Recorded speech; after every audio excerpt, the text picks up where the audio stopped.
Flow note network. अच्छा ठीक है, चलेगा, एडजस्ट करो थोड़ा। ए ट्रांसपोज का बार, और बीच में देखो ए ट्रांसपोज का बार इंटू ए क्या हो जाएगा, आई इंटू ए। क्यों क्यों होगा, क्योंकि यहाँ यूनिटरी ट्रांसफॉर्मेशन ना, हियर गिवन क्या दिया है, A is a unitary matrix, since A is a unitary matrix, A into A transpose का बार इंटू ए क्या हो जाएगा, आई, बिकॉज आज A is a unitary matrix, A is a unitary matrix, ये क्वेश्चन में दिया है, इसलिए आई हो गया। आइडेंटिटी मैट्रिक्स किसके भी साथ मल्टीप्लाई होता है तो वो खुद हो जाता है, तो इतना हुआ। एंड ए ट्रांसपोज का बार इनटू बी एक्चुअली क्या है, एक्चुअली है A vector dot B vector, prove हो गया। यही तो प्रूव करना था, हो गया प्रूव। तो सर हाँ बोलो। मतलब ये ऊपर जो कराया करवाया उसका मतलब यही है कि अगर ए वेक्टर सॉरी ए मैट्रिक्स है उसको दोनों वेक्टर में मल्टीप्लाई कर देंगे तो वही मिलेगा रिजल्ट, है ना सर? हाँ अच्छा देखो, तो इस स्क्वायर में और एक थ्योरम का जो स्टेटमेंट सब याद करना पड़ेगा तुमको, कहाँ याद नहीं हो।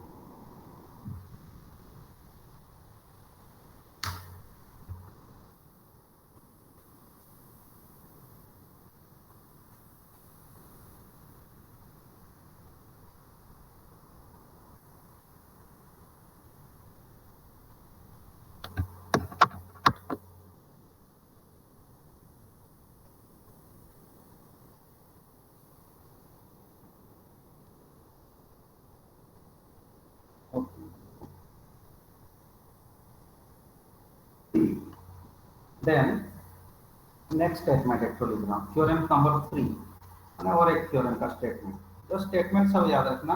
दिख रहा है ना, स्क्रीन दिख रहा है तो। हाँ sir. A square matrix is unitary. A square matrix will be unitary or is called unitary if and only if, ये if and only का सिंबल है, if and only if its column vector and also its bracket में लिख सकते हैं, and also its row vector, जितने रो है जितने कॉलम है, फॉर्म ए यूनिटरी सिस्टम, फॉर्म ए यूनिटरी सिस्टम। तो यूनिटरी सिस्टम क्या चीज है, स्क्वायर देखो यूनिटरी मैट्रिक्स, ऐसे तो हॉर्मिशियन मैट्रिक्स, क्यू हॉर्मिशियन मैट्रिक्स देख के पता चल जाता है तुमको, स्केलेटन डायग्राम बताया हूं, बट यूनिटरी मैट्रिक्स देख के पता नहीं चलता, तो उसके लिए क्या करना पड़ेगा हम लोग को, A transpose bar into A equal to I check करना पड़ता है। यूनिटरी मैट्रिक्स चेक करने के लिए ए ट्रांसपोज का बार इंटू ए अगर आई होता है तो हो जाता है यूनिटरी मैट्रिक्स। तो वर्किंग रूल है, क्या वर्किंग रूल है, ए ट्रांसपोज का बार इंटू ए आई हो रहा है कि नहीं चेक करो, वो मैं पढ़ा चुका हूं। लेकिन ये थ्योरम बोल रहा है और भी एक टेक्निक है यूनिटरी मैट्रिक्स को चेक करने का, लेकिन ये थोड़ा सा उसमें से ज्यादा टाइम वेस्ट होता है, इसीलिए इसको हम लोग वर्किंग रूल नहीं मानना, जस्ट स्टेटमेंट के जैसे तौर पर रखना। ठीक है, तो एक स्क्वायर मैट्रिक्स यूनिटरी कब होगा, अगर इसका सारा कॉलम, वो मैट्रिक्स का सारे कॉलम एक यूनिटरी सिस्टम को फॉलो कर रहा है तो, या तो सारे रो, वो मैट्रिक्स का सारे रो जितने रो हैं सब अगर यूनिटरी सिस्टम फॉलो कर रहे हैं, माने यूनिटरी सिस्टम बन रहे हैं, तो वो यूनिटरी मैट्रिक्स होगा। तो यूनिटरी सिस्टम क्या चीज है, यूनिटरी सिस्टम किसको बोलते हैं, a system is called unitary, a system containing suppose a system of vectors a1 a2, ये सब वेक्टर है सपोज, an, ये सब are said to form, are said to form an unitary system। अच्छा क्यों n नहीं लिखा, कौन बताएगा, a क्यों लिखा, यू है ना, यू यूनिटरी स्पेलिंग हो रहा है ना, unitary system, a system of vectors a1 to an are said to form a unitary system a j vector dot a k vector equal to 1 होगा when j equal to k and 0 when j not equal to k। ठीक है, 1 कब होगा when j equal to k, अर्थात a1 vector dot a1 vector a1 vector dot a1 vector 1 होगा, a2 vector dot a2 vector 1 होगा, a3 vector dot a3 vector 1 होगा। अर्थात कोई भी वेक्टर के साथ उसी वेक्टर को ही अगर डॉट प्रोडक्ट लिया जाए 1 होगा, और किसी भी वेक्टर को डॉट प्रोडक्ट लोगे तो 0 होना चाहिए। तब वो जो वेक्टर सब हैं वो सब एक यूनिटरी सिस्टम फॉलो कर रहे हैं बोला जाएगा। या तो समझ रहे हो, तो जस्ट सेम वेक्टर अगर डॉट प्रोडक्ट है तो 1 होना चाहिए, और अलग वेक्टर के साथ अगर डॉट प्रोडक्ट हो रहा है तो 0 हो जा रहा है, तो वो सब वेक्टर को बोलते हैं एक यूनिटरी सिस्टम फॉलो कर रहे हैं। खत्म। तो सपोज ए एक मैट्रिक्स है जिसमें ऐसे ऐसे 3 कॉलम सपोज लिखा है, तो ये सपोज a1 वेक्टर है, ये कॉलम, ये वेक्टर एक कॉलम a2 वेक्टर है, ये कॉलम सपोज a3 वेक्टर है। तो यूनिटरी सिस्टम माने इस स्टेटमेंट हम लोग क्या बोल रहा है, अगर a1 वेक्टर डॉट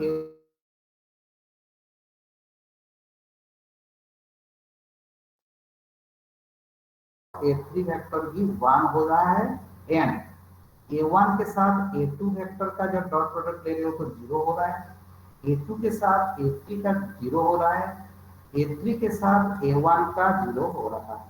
समझ में आया? समझ पाए? समझ पाए कि नहीं रे? वो जो थ्योरम का स्टेटमेंट था मैं यहाँ समझाया हूँ। तो ए जो मैट्रिक्स है उसमें सपोज 3 कॉलम है, ए एक ऐसा मैट्रिक्स है जिसमें 3 कॉलम है, a1 vector, a2 vector, a3 vector. मैंने फर्स्ट कॉलम को मैं a1 वेक्टर लिखा हूँ, सेकेंड कॉलम को a2 वेक्टर, थर्ड कॉलम को a3 वेक्टर लिखा हूँ। तो ये जो 3 कॉलम है सेम के साथ सेम डॉट प्रोडक्ट लेने से 1 होना चाहिए, अलग अलग लेने से 0 होना चाहिए। अगर ऐसे हो रहा है तो गारंटी ए, तो ऐसे हुआ तो guarantee A is an unitary matrix, A is a unitary matrix हो जाएगा। कौन बोल रहा है? ये स्टेटमेंट हम लोग को बोल रहा है। तो ये थ्योरम का जो स्टेटमेंट था उसको ये बॉक्स के अंदर में समझा दिया। ठीक है, समझ गए होंगे गारंटी सभी? समझ गए? इस बार सर थ्योरी बहुत अच्छी है। कहाँ से? तो मैं प्रूफ सबका नहीं कर रहा हूँ, सबका प्रूफ करता तो एक महासागर हो जाता है। सर तब भी सर इस बार सर पूरा थ्योरी बेस्ड ही है सर, मतलब याद करना है सब कुछ। तो मजा है ना उसमें। पिछली बार थोड़ा नहीं कर पाया। सा मैंने ऐसे कोई थोड़ा सा चिंता करके थोड़ा लिखना पड़ेगा। ये पहली बार लाइव में देख रहे हो ऐसे लग रहा है सब, और एक दो बार देख लोगे तो ये पूरे दिल में रह जाएगा। Theorem number last theorem, the determinant. देखो तब भी खत्म नहीं कर पाएगा, 4 क्लास हो गया तब भी खत्म नहीं कर पाएगा, क्या करें? आज एक्सरसाइज भी तो सिर्फ थ्योरी कंप्लीट करते हैं। The determinant of a unitary matrix, वहां जो जो थ्योरम था देखना सेक्शन 7.3। आज नोट लिखना, आज मैं भेजूंगा गूगल क्लासरूम में। तो ये आज का और क्लास सेक्शन 7.3 का नोट दोनों को देखना, दोनों 100% सेम है। वहां जो जो थ्योरम है यहाँ वही वही थ्योरम। तो the determinant of a unitary matrix आज एब्सोल्यूट वैल्यू 1, आज एब्सोल्यूट वैल्यू 1, एब्सोल्यूट मतलब मॉडुलस, एब्सोल्यूट वैल्यू 1 वहां भी था। वहां ऑर्थोगोनल मैट्रिक्स था, कहां? सेक्शन 7.3 में। यहाँ यूनिटरी मैट्रिक्स है, इसका प्रूफ भी आता है। जिस जिसका प्रूफ आता है एग्जाम में वही सब मैं करा रहा हूँ। ठीक है, जिसका प्रूफ वो लोग पूछेंगे नहीं वो सब नहीं करा रहा हूँ। कहाँ? ऑफलाइन एग्जाम में। और ऑनलाइन एग्जाम हुआ तो कोई भी प्रूफ देखने की जरूरत नहीं है, सिर्फ स्टेटमेंट सबको देखना, स्टेटमेंट एंड नोट सबको पढ़ना, नोट के अंदर कितने नोट। अच्छा क्या प्रूफ करेंगे? देखो, the determinant of a unitary matrix has absolute value 1। तो let say A is an unitary matrix, let A be a unitary matrix का ये एक यूनिटरी मैट्रिक्स है। तो यूनिटरी मैट्रिक्स है तो क्या क्या होगा? दिस इंप्लाइज ए ट्रांसपोज का बार इनटू ए क्या होगा? आई, हम लोग जानते हैं ठीक है, जानते हैं कि नहीं? यूनिटरी मैट्रिक्स का ये डेफिनेशन है। प्रूफ क्या करना है वो भी लिख दो। To proof, to proof determinant of A equal, उसका मॉडुलस इक्वल टू 1, ये प्रूफ करना है। वही तो प्रूफ बोला है, डिटर्मिनेंट का एब्सोल्यूट वैल्यू 1, एब्सोल्यूट मतलब मॉडुलस, डिटर्मिनेंट का मॉडुलस 1 होगा, प्रूफ करो। तो बहुत छोटा सा है ये, एकदम आराम से हो जाएगा। देखो यहाँ ही प्रूफ कर देते हैं, ज्यादा इसी में ही हो जाएगा। ज्यादा ज्यादा लंबा करने से तुमको दिक्कत होगा, देखो 1 से शुरू करते हैं। 1 प्रूफ करना है ना, तो 1 से शुरू करते हैं। 1 इक्वल टू डिटर्मिनेंट ऑफ आई, हम लोग जानते हो आइडेंटिटी मैट्रिक्स का जो डिटर्मिनेंट होता है वो 1 होता है, तो हम लोग लिख सकते हैं। देन डिटर्मिनेंट ऑफ आई, आई की जगह पर ये वैल्यू लिख देंगे, क्योंकि आई की जगह पर हम लोग इसको लिख सकते हैं। तो ए ट्रांसपोज का बार इंटू ए लिख दो आई की जगह पर, तो क्योंकि ये गिवन है। अगेन तुम लोग जानते हो determinant of A B equal to क्या होता है, determinant of A into determinant of B. तो अलग अलग कर देते हैं, डिटर्मिनेंट ऑफ इतना इंटू डिटर्मिनेंट ऑफ इतना, ठीक है, ये हम लोग जानते हैं। देन डिटर्मिनेंट ऑफ ए का ट्रांसपोज कितना होता है, सिर्फ ए का भी उतना होता है। क्यों? क्योंकि हम लोग जानते हैं डिटर्मिनेंट ऑफ ए ट्रांसपोज जितना होता है, डिटर्मिनेंट ऑफ ए भी उतना होता है। अच्छा, फिर ये जो डिटर्मिनेंट ऑफ ए बार लिखा है वो जितना होता है, डिटर्मिनेंट ऑफ ए का बार भी उतना होता है। तो इसको ऐसे लिख सकते हैं, मैं लिख दे रहा हूं साइड में, डिटर्मिनेंट ऑफ ए जितना, ए बार जितना होता है, डिटर्मिनेंट ऑफ ए का बार भी करो उतना ही होता है, कॉम्प्लेक्स कॉन्जुगेट। एंड ये क्या है, it is nothing but determinant of A का मॉडुलस का होल स्क्वायर। क्यों? मैं तुम लोगों को लिखाया हूँ प्लस टू, जो प्लस टू का जो थ्योरी था, जेड इंटू जेड बार क्या होता है, मॉडुलस ऑफ जेड का होल स्क्वायर। तो एक ये क्या हो गया, इसका डिटर्मिनेंट ऑफ ए का मॉडुलस का होल स्क्वायर इक्वल टू 1। तो डिटर्मिनेंट ऑफ ए का मॉडुलस क्या हो जाएगा, 1 होगा। प्लस और माइनस 1 तो नहीं लिखेंगे क्योंकि मॉडुलस ले रहे हैं ना, प्रूफ आंसर नहीं प्रूफ लिखते हैं। हो गया प्रूफ, हम खत्म। तो थ्योरी पूरा कंप्लीटेड सेक्शन 7.4 का। तो पूरा देखना सेक्शन 7.3 में जो जो थ्योरी था सेक्शन 7.4 में भी वही वही थ्योरी है, सब कुछ करने की जरूरत ही नहीं है। ठीक है, आज के लिए इतना ही पढ़ते हैं, थ्योरी कंप्लीट। नेक्स्ट क्लास इसका प्रॉब्लम करेंगे। सर हाँ, एक चीज पूछना था सर। सर ये एग्जाम्स और ये क्लासेस का कुछ अपडेट आया क्या सर, कैसे मतलब होने वाला है, कॉलेज कब खुलने वाला है, किसी को पता नहीं है। सिर्फ फाइनल ईयर के लिए गवर्नमेंट बोला है, फाइनल ईयर के लिए कि वो लोग आ सकते हैं कॉलेज, लेकिन सर तो हम लोग के सीनियर्स के सर खुल गए?